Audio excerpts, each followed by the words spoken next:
بسم اللہ الرحمن الرحیم الحمد للہ والصلاة والسلام علی رسول اللہ وبعد۔ ناظرین السلام علیکم ورحمۃ اللہ وبرکاتہ۔ باب اذا ادخل رجلیہ وہما طاہرتان۔ قال الامام البخاری رحمہ اللہ حدثنا ابو نعیم قال حدثنا زکریا عن عامر عن عروة بن المغيرة عن أبيه قال كنت مع النبي صلى الله عليه وسلم في سفر فأهويت لأنزع خفيه فقال دعهما فإني أدخلتهما طاهرتين فمساها عليهما۔ یہاں پر اس مسئلے کا بیان آ رہا ہے کہ آدمی نے موزہ پہنا اور دونوں پیر پاک تھے تو ایسی صورت میں وہ آگے مسح کر سکتا ہے اور کرتا رہے گا، لیکن اگر اس کے پیر پاک نہیں تھے یعنی باوضو ہو کر کے اس نے موزہ نہیں پہنا ہے، ویسے ہی حدث میں پہن لیا ہے تو وہ اس پر مسح نہیں کر سکتا ہے۔ اس باب میں امام بخاری رحمہ اللہ یہ بتانا چاہتے ہیں کہ موزوں پر مسح کرنا اس وقت جائز ہے جب موزہ وضو کر کے پہنا گیا ہو۔ اگر حدث بنا وضو کے موزہ پہنا گیا ہے تو اس کو اتار دیں گے، موزہ نکال دیں گے، نکالنے کے بعد میں پھر وضو کریں گے اور دونوں پاؤں کو دھلیں گے، دھلنے کے بعد میں پہنیں گے۔ اب اس کے بعد جب اگلی نماز آئے گی تو ان موزوں پر مسح کیا جا سکتا ہے۔ مسح الخفین میں ایک مسئلہ یہ ہے کہ اگر آدمی مقیم ہے تو ایک دن ایک رات مسح کرے گا، اور اگر مسافر ہے تو 3 دن 3 رات تک مسح کرے گا۔ اگر اس بیچ میں کوئی ایسا معاملہ پیش آ گیا کہ اس میں غسل کرنا واجب ہے تو پھر وہ موزہ نکالے گا اور موزہ نکالنے کے بعد غسل کرے گا۔ باب من لم يتوضأ من لحم الشاة والسبيق وأكل أبو بكر وعمر وعثمان رضي الله عنهم فلم يتوضؤوا۔ قال الامام البخاری رحمہ اللہ حدثنا عبد الله بن يوسف قال اخبرنا مالك عن زید بن اسلم عن عطاء بن يسار عن عبد الله بن عباس ان رسول الله صلی اللہ علیہ وسلم اکل کتف شاة ثم صلى ولم يتوضأ۔ اس مسئلے کا بیان کہ بکری کا گوشت کھانے سے اور ستو کھانے سے روزہ نہیں ٹوٹے گا، عفواً اس کے وضو پر کوئی فرق نہیں پڑے گا۔ جس نے بکری کا گوشت کھایا اور ستو کھایا تو اس کے وضو پر کوئی فرق نہیں پڑے گا۔ ابو بکر، عمر اور عثمان نے کھانا کھایا لیکن انہوں نے وضو نہیں کیا کیونکہ ان کا وضو باقی تھا اور کوئی ایسی چیز نہیں کھائی تھی جس سے وضو ٹوٹ جائے، جیسے کہ ابھی آگے اس میں مسئلہ آئے گا اونٹ کا گوشت وغیرہ۔ رسول صلی اللہ علیہ وسلم نے بکری کا دستہ کھایا، پھر نماز پڑھی اور وضو نہیں کیا۔ اور اس کے بعد میں دوسری روایت ہے کہ جعفر بن عمرو بن امیہ نے، امیہ کے والد نے نبی صلی اللہ علیہ وسلم کو دیکھا، آپ بکری کا شانہ اور دستہ دانت سے نوچ نوچ کے کھا رہے تھے، کاٹ کے کھا رہے تھے۔ آپ کو نماز کے لیے بلایا گیا، آپ نے چھری رکھ دی چھری سے کاٹ کاٹ کے کھا رہے تھے، اور احتزا بھی ہوتا ہے کہ دانت کے کنارے سے نوچ نوچ کر کے کھانا۔ آپ نے چھری رکھ دی، پھر گئے اور نماز پڑھی، اور آپ نے وضو نہیں کیا۔ یہاں پر جو مسائل ہیں وہ یہ ہیں کہ ستو کھانے سے وضو نہیں ٹوٹے گا۔ اب یہ ستو چاہے گیہوں کا ہو، جو کا ہو، مکئی کا ہو، کسی بھی چیز کا ہو، ستو کے کھانے سے وضو پر کوئی اثر نہیں پڑے گا۔ آگ پر پکی چیز کے کھانے سے وضو نہیں ٹوٹے گا۔ اب جیسے آتی ہے نا حدیث کی الوضوء مما مسۃ النار، جو چیز آگ پر پکی ہے اس کے کھانے سے وضو کرنا، تو یہ حکم اب باقی نہیں ہے۔ سفر میں کھانے پینے کا سامان لے کر چلنا چاہیے، اور سامان خوردونوش لے کر چلنا توکل کے خلاف نہیں ہے۔ آدمی اس میں کھانا رکھتا ہے، پانی رکھتا ہے، اور کئی دن تک اسے سفر میں رہنا ہے، اسی اعتبار سے کھانے پینے کی چیزیں وہ اپنے بیگ میں اور ٹیچی میں رکھتا ہے، تو یہ بہت اچھی چیز ہے۔ یہ توکل اور اللہ پر بھروسے کے اور ایمان کے خلاف نہیں ہے۔ ایک وضو سے کئی نمازیں پڑھی جا سکتی ہیں۔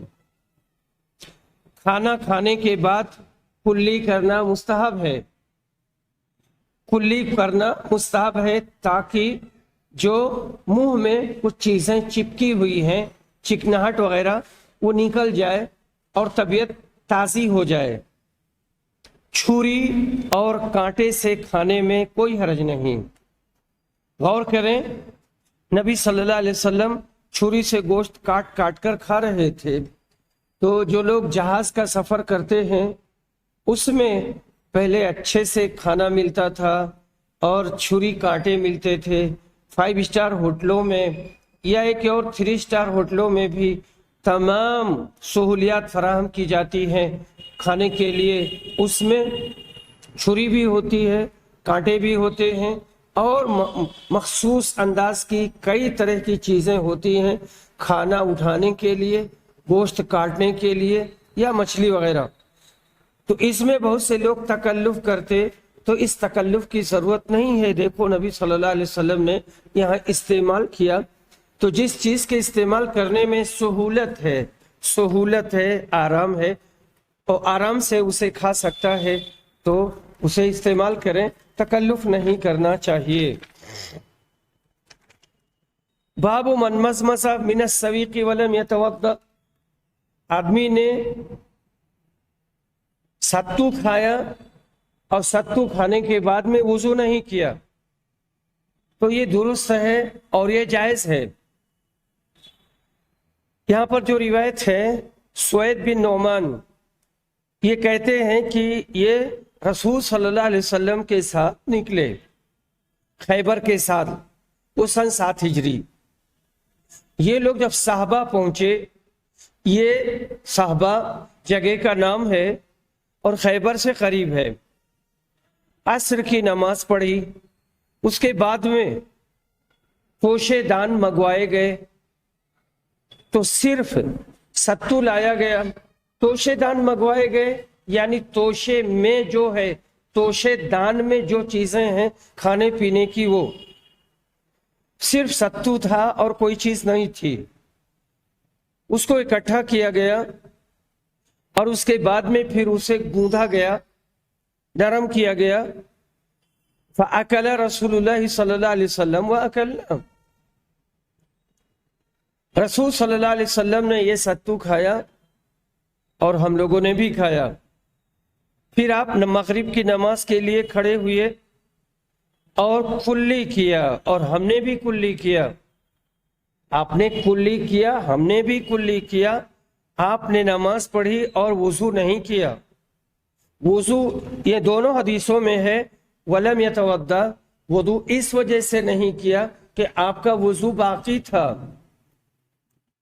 اور اس کے بعد میں حضرت میمونہ کی روایت ہے کہ نبی صلی اللہ علیہ وسلم نے ان کے پاس بکری کا شانہ اور دستہ کھایا، پھر نماز پڑھی اور وضو نہیں کیا، تو اگر اس طرح کا مسئلہ ہوتا ہے کہ آدمی باوضو تھا، آیا اور کہیں کوئی چیز کھایا، کھانے کے بعد میں اب نماز کے لیے جا رہا ہے، تو وہ کلی کر لے۔ ممکن ہے اس نے کڑوی چیز کھائی ہو، یہ بھی ممکن ہے کہ اس نے میٹھی چیز کھائی ہو، تو وہ جو مٹھاس ہے یا کڑواہٹ ہے یہ اس کے منہ میں برقرار رہے گا اور نماز میں وہ متاثر ہوگا، وہ پریشان ہوگا۔ اس لیے پہلے ہی اپنا منہ صاف کر کے جائے تاکہ خشوع خضوع کے ساتھ نماز پڑھے۔ باب هل يمضمض من اللبن، کیا آدمی دودھ پینے کے بعد میں کلی کرے گا؟ عن ابن عباس ان رسول اللہ صلی اللہ علیہ وسلم شرب لبنا، نبی صلی اللہ علیہ وسلم نے دودھ پیا، پھر کلی کیا اور کہا ان لہ دسم، اس میں چکناہٹ ہوتی ہے، اس میں چکناہٹ ہوتی ہے۔ تو یہاں پر جو مسئلہ ہے کہ اگر آدمی نے وضو کرنے کے بعد دودھ پی ہے یا کوئی دوسری چیز کھائی ہے تو کلی کر لینی چاہیے تاکہ منہ کی چکناہٹ ختم ہو جائے۔ ضمناً ہم ایک بات یہ بھی کہنا چاہتے ہیں، وہ یہ کہ جو لوگ پان کھاتے ہیں یا تمباکو چباتے ہیں اور چوستے ہیں، وہ اپنا منہ اچھے سے صاف کر لیں۔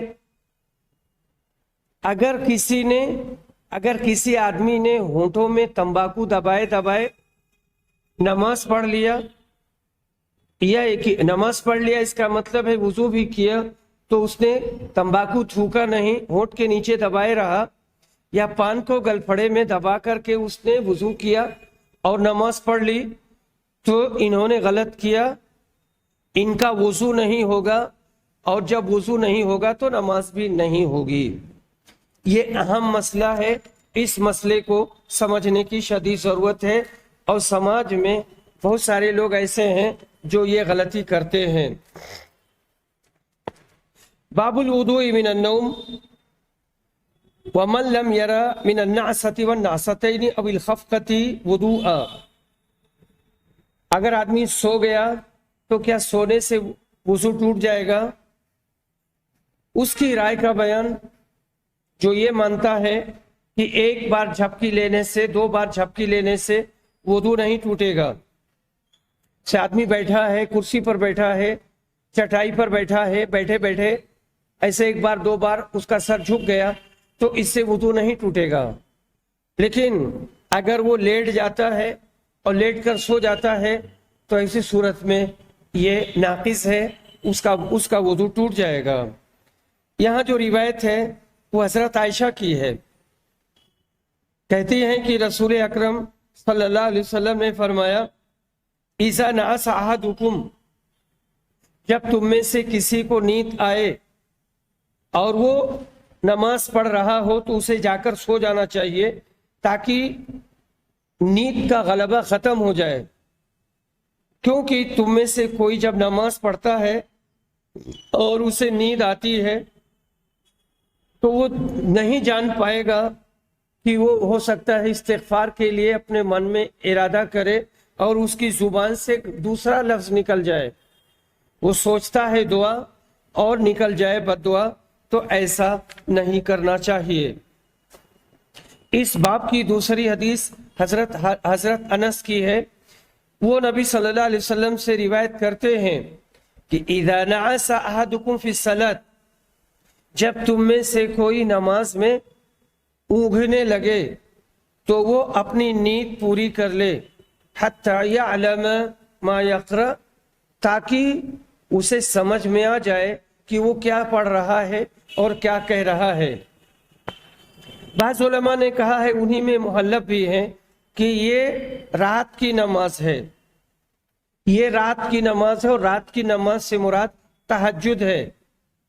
اور یہ بھی کہتے ہیں لأن الفریضۃ لیست فی اوقات النوم، فرائض کی ادائیگی عام طور سے نیند کے اوقات میں نہیں کی جاتی ہے، اور آدمی نیند سے فارغ ہو چکا ہوتا ہے، جیسے کہ فجر کی نماز ہے،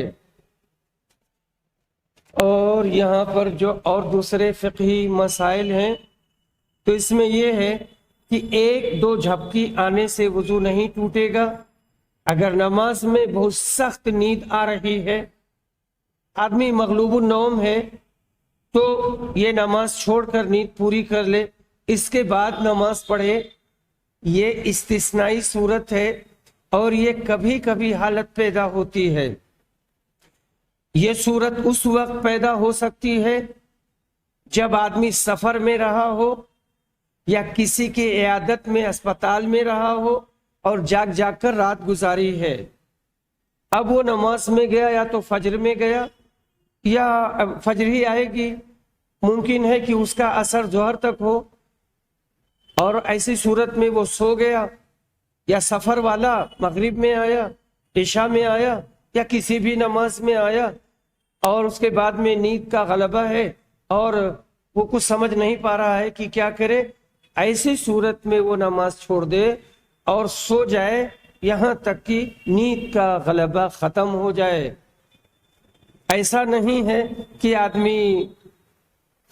آدمی عام نمازیں ہیں، فرائض ہیں، تو ان فرائض میں گھر میں ہے اور اس کو گھر میں رہ کر کے بیزا جاگتا ہے، ٹی وی دیکھتا ہے، دوسری چیزیں لہویات فضولیات دیکھتا ہے، اور پھر نیند آتی ہے مسجد میں آ کر کے، اور پھر وہ سو جاتا ہے، یا یہ کہ گھر جا کر کے سو جاتا ہے، اس کے لیے یہ رخصت نہیں ہے۔ نعسہ یہ نیند کے پہلے مرحلہ کو کہتے ہیں۔ نیند کا 2 مرحلہ ہے۔ پہلا مرحلہ آپ اسے تمہیدی کہہ سکتے ہیں، اسے نعسہ کہتے ہیں، اور جب آدمی نیند میں ایک دم سے ڈوب جاتا ہے اور مستغرق ہو جاتا ہے تو اس کو نوم کہا جاتا ہے۔ اور اس کے بعد میں ہمارا اگلا مسئلہ ہے کہ بنا حدث کے، یعنی آدمی کا وضو نہیں ٹوٹا اور باوضو ہے، اگلی نماز آ گئی تو جا کر کے وضو کر لے، تو یہ وضو کرنا، یا ہم کہیں تجدید وضو کرنا، یہ درست ہے اور جائز ہے۔ حضرت انس رضی اللہ عنہ کی روایت ہے کہ نبی صلی اللہ علیہ وسلم ہر نماز کے وقت وضو کرتے تھے۔ میں نے کہا تم لوگ کیا کرتے تھے؟ کہا کہ ہمارا وضو کافی ہوتا تھا جب تک کہ وہ حدث نہ کرے۔ ہمارا وضو کافی ہوتا تھا جب تک کہ حدث نہ ہو جائے اور وضو نہ ٹوٹ جائے۔ اور اس میں دوسری حدیث ہے کہ سوید بن نعمان کہتے ہیں کہ ہم رسول صلی اللہ علیہ وسلم کے ساتھ نکلے خیبر والے سال سن 7 ہجری میں۔ ہم جب صحابہ آئے تو رسول صلی اللہ علیہ وسلم نے ہمیں عصر کی نماز پڑھائی۔ جب آپ نماز پڑھ چکے تو کھانا منگوایا، کوئی چیز نہیں آئی سوائے ستو کے۔ ستو لائے، اب ستو کو تیار کیا گیا اور اس کے بعد میں ہم نے کھایا اور پیا۔ پھر نبی صلی اللہ علیہ وسلم مغرب کے لیے کھڑے ہوئے، آپ نے کلی کیا، پھر ہمیں مغرب کی نماز پڑھائی اور آپ نے وضو نہیں کیا۔ تو آپ دیکھ رہے ہیں یہاں پہ پچھلی حدیث میں بھی یہ بات گزری کہ کلی کرنا، تو کلی منہ میں پانی ڈالنا اور پانی ڈال کر کے ہلانا حرکت دینا، تاکہ منہ میں جتنی چیزیں ہیں وہ نکل جائیں اور اس کی صفائی ہو جائے۔ اس میں دیکھیں ایک لفظ آیا ہے صلی لنا، نماز پڑھایا، صلی لنا، صلی بنا، یہ دونوں استعمال ہوتا ہے۔ صلی بنا یا شیخ، صلی لنا یا استاذ، شیخ محترم، استاذ گرامی، نماز پڑھائیے، تو یہ تعبیر استعمال کی جاتی ہے اور اس میں کوئی حرج کی بات نہیں ہے۔ تجدید وضو زائد ہے۔ لم یتوضا کا جو لفظ آیا ہے، آپ نے وضو نہیں کیا کیونکہ آپ باوضو تھے اور آپ کو وضو کی حاجت نہیں تھی۔ باب من الکبائر الا یستتر من بولہ، آدمی اپنے پیشاب کے چھینٹوں سے نہ بچے تو یہ گناہ کبیرہ ہے۔ عن ابن عباس قال مر النبی صلی اللہ علیہ وسلم بحائط من حیطان المدینہ او مکہ۔ ابن عباس بیان کرتے ہیں کہ نبی صلی اللہ علیہ وسلم مدینہ یا مکہ کے باغوں میں سے ایک باغ کے پاس سے گزرے، وہاں ایک آواز آئی، آپ نے دو انسانوں کی آواز سنی، ان کو ان کی قبروں میں عذاب ہو رہا تھا۔ نبی صلی اللہ علیہ وسلم نے بتایا کہ ان کو عذاب ہو رہا ہے اور کسی بڑی بات کی وجہ سے نہیں۔ پھر کہا کیوں نہیں؟ ایک آدمی اپنے پیشاب کے چھینٹوں سے نہیں بچتا تھا، اور دوسرا وہ چغلی کرتا تھا۔ پھر آپ نے کھجور کی تازہ شاخ منگوائی، اس کو توڑ کے دو ٹکڑے کیا، ایک ٹکڑا ایک قبر پر رکھ دیا، دوسرا ٹکڑا دوسری قبر پر رکھ دیا۔ پوچھا گیا آپ نے ایسا کیوں کیا؟ آپ نے کہا کہ ممکن ہے کہ اللہ تعالی جب تک یہ شاخ سوکھتے نہیں ہیں تب تک اللہ تعالی ان کے عذاب کو ہلکا کر دے۔ یہ مسئلہ ہے، اور اس میں اہم بات یہ ہے گناہ کبیرہ کے سلسلے میں ہے کہ پیشاب کے چھینٹے سے نہ بچنا یہ گناہ کبیرہ ہے۔ آئیے ہم پہلے آپ کو گناہ کبیرہ کے بارے میں بتاتے ہیں۔ اس سے پہلے بھی میں نے ویسے ضمناً بتایا تھا گناہ کبیرہ کا ضابطہ کیا ہے۔ جس گناہ پر جہنم کی دھمکی دی گئی ہو، یہ نمبر 1 پہلا ضابطہ ہے۔ جس گناہ پر لعنت کہی گئی ہو، لعن اللہ آکل الربا وموکلہ وشاہدہ وکاتبہ، تو یہاں پر سود کھانے والے، لینے والے، دینے والے اور اس میں گواہی دینے والے سب کے سب ملعون ہیں، گناہ کبیرہ ہے۔ شریعت نے جہاں بری کہا ہو، انا بریئن، برات کا اظہار کیا گیا ہو جس گناہ کے کرنے پر، وہ گناہ کبیرہ ہے۔ اس گناہ پر کوئی شرعی حد ہو، کوئی بھی گناہ ہے اس پر شرعی حد ہو، زنا ہے، چوری ہے، شراب پینا ہے، الزام لگانا ہے، قتل کرنا ہے، یا ایک ہی آدمی دین بدل دے تو اس پر شرعی حد ہے۔ یہ بتایا گیا ہو کہ اس پر اللہ کا غضب ہوگا، وہ ہم میں سے نہیں ہے، لیس منا، وہ ہم میں سے نہیں ہے۔ یہ 6 اصول اور 6 ضابطے ہیں جو عام طور سے کبائر کے قانون میں آتے ہیں۔ تو کبائر سے پرہیز کرنا چاہیے، اور گناہ 2 طرح کے ہوتے ہیں، کبیرہ اور صغیرہ، یہ بہت معروف ہے اور مشہور ہے، پر کبیرہ کے لیے توبہ کرنا ضروری ہے۔ یہاں حدیث میں جو یہ بات آئی ہے وَمَا يُعَذَّبَانِ فِي كَبِيرٍ، وہ انہیں کسی بڑے گناہ کی وجہ سے عذاب نہیں ہو رہا ہے، حقیقت یہ ہے کہ وہ گناہ بڑے تھے، پر انہوں نے اس کو بڑا سمجھا نہیں، یا ہے کہ اس سے پرہیز کرنا آسان تھا۔ علماء کہتے ہیں وہ گناہ بڑا ہے پر وہ لوگ اس کو بڑا نہیں سمجھتے تھے۔ دوسری بات، وہ بڑا ہے لیکن اس سے پرہیز کرنا مشکل نہیں ہے۔ قبر پر گیلی لکڑی گاڑنا، تر لکڑی گاڑنا یا قبر پر کوئی پیڑ لگانا، یہ عمل نبی صلی اللہ علیہ وسلم کے ساتھ خاص ہے، کوئی دوسرا اس پر عمل نہیں کر سکتا، کیونکہ آپ کے ہاتھ میں برکت تھی، آج کسی کے ہاتھ میں برکت نہیں۔ آپ نے اس قبر پر شاخ گاڑی تھی جس کو عذاب ہو رہا تھا، پر آج کون جانتا ہے کہ کس کو عذاب ہو رہا ہے اور کس کو نہیں ہو رہا ہے؟ آپ کو تو وحی کے ذریعہ بتایا گیا تھا۔ مدینہ میں بہت ساری قبریں تھیں، اور رسول صلی اللہ علیہ وسلم کے زمانے میں بہت سارے لوگوں کا انتقال ہوا تھا، لیکن آپ نے کسی کی قبر پر لکڑی نہیں گاڑی تھی، کھجور کی شاخ نہیں گاڑی تھی۔ یہ اس بات کی دلیل ہے کہ اس میں عموم نہیں ہے، یہ آپ کے ساتھ خاص ہے۔ رسول اکرم صلی اللہ علیہ وسلم نے کھجور کی شاخ گاڑی تھی، انار اور بیر نہیں گاڑی تھی۔ بعض علاقوں میں انار کی شاخ گاڑی جاتی ہے یا پیڑ لگاتے ہیں، یا یہ کہ بیر اور انار، تو یہاں پر یہ بات جو ہے نا صحیح نہیں ہے۔ ایک مسئلہ میں ضمناً یہ بیان کرنا چاہوں گا کہ ہمارے علاقے میں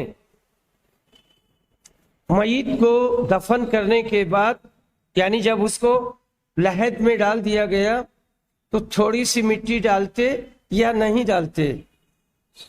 کانٹا ڈالتے ہیں، اس کے بعد اس پر مٹی ڈالتے ہیں، اور یہ کانٹا عام طور سے سوکھا ہوتا ہے، اور جب سوکھا نہیں ملتا ہے تب گیلا کاٹ لاتے ہیں، وہ اکثر بیر ہوتی ہے، عام طور سے بیر ہی ہوتی ہے، لیکن اس کے پیچھے کوئی عقیدت نہیں ہوتی ہے۔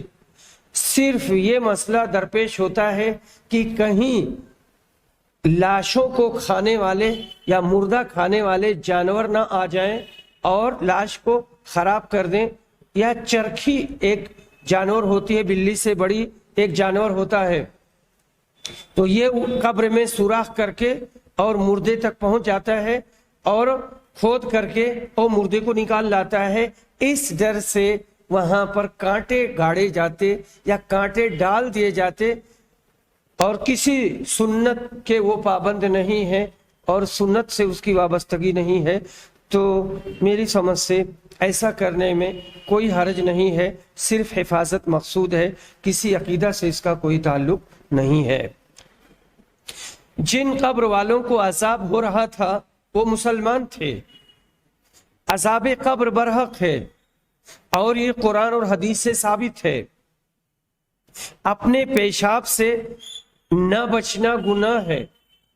اپنا پیشاب اس لیے کہا گیا کہ اسی سے آدمی کو زیادہ خطرہ ہے، لیکن اگر دوسرا آدمی کسی کے اوپر پیشاب کر دے، یا ایک کہیں سے گزر رہا ہے اور وہ پیشاب کر رہا ہے اور اس کے چھینٹے اس کے اوپر آ گئے تو بھی ویسے گناہ ہوگا۔ آدمی بچ سکتا تھا پر وہ بچا نہیں، لیکن اگر استرار کی کیفیت ہے یا جبر کی کیفیت ہے، جبرن کسی نے کسی کے اوپر پیشاب کر دیا تو گنہگار نہیں ہوگا، لیکن وہ پیشاب کر رہا ہے، آدمی گزر رہا ہے، آدمی رک سکتا تھا لیکن رکا نہیں، بچ سکتا تھا لیکن کوشش نہیں کی، تو وہاں اس کو گناہ ہوگا۔ اور چغل خوری کا جہاں تک مسئلہ ہے تو یہ تو گناہ کبیرہ ہے ہی۔ حافظ ابن حجر کہتے ہیں لیکن اگر مصلحت کے پیش نظر ہو تو جائز ہے اور یہ مطلوب ہے۔